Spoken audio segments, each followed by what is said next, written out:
रिवा येथील दुर्घटनेच्या पार्श्वभूमीवर जैन साधू संतांच्या सुरक्षेसाठी बुलढाणा दिगंबर जैन संस्थेचे राष्ट्रपतींना निवेदन. राष्ट्रीय संत सुरक्षा धोरण लागू करण्याची मागणी. मध्य प्रदेशातील रिवा येथे घडलेल्या आर्यिका माताजी दुर्घटनेच्या पार्श्वभूमीवर बुलढाणा येथील दिगंबर जैन संस्थेने विहाररत जैन साधू संतांच्या सुरक्षेचा मुद्दा उचलून धरला आहे.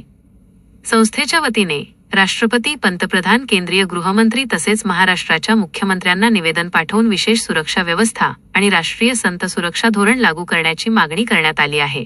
25 मे 2026 रोजी पाठविण्यात आलेल्या निवेदनात मे 20 रोजी मध्य प्रदेशातील रिवा जिल्ह्यात घडलेल्या दुर्घटनेत संघाच्या पूज्य आर्यिकांचे निधन झाल्याचा उल्लेख करण्यात आला आहे.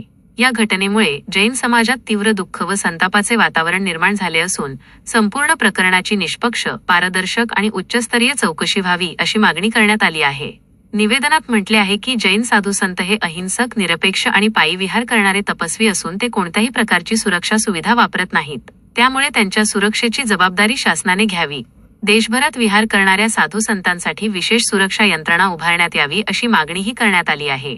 दिगंबर जैन संस्थेच्या पदाधिकाऱ्यांनी या घटनेबाबत गंभीर चिंता व्यक्त करत केंद्र व राज्य शासनाने तातडीने ठोस निर्णय घ्यावा, अन्यथा समाजाच्या भावना तीव्र होण्याची शक्यता असल्याचेही निवेदनात नमूद केले आहे. आमच्या मुनींची सुरक्षा करण्यात यावी याबाबत आम्ही जिल्हाधिकारी साहेबांमार्फत माननीय राष्ट्रपती, पंतप्रधान यांना निवेदन दिलेलं आहे की त्यांच्या सुरक्षेबाबत आपण काहीतरी योग्य पाऊल उचलावे आणि आमच्या मुनींना, त्यागी व्रतींना संरक्षण द्यावे.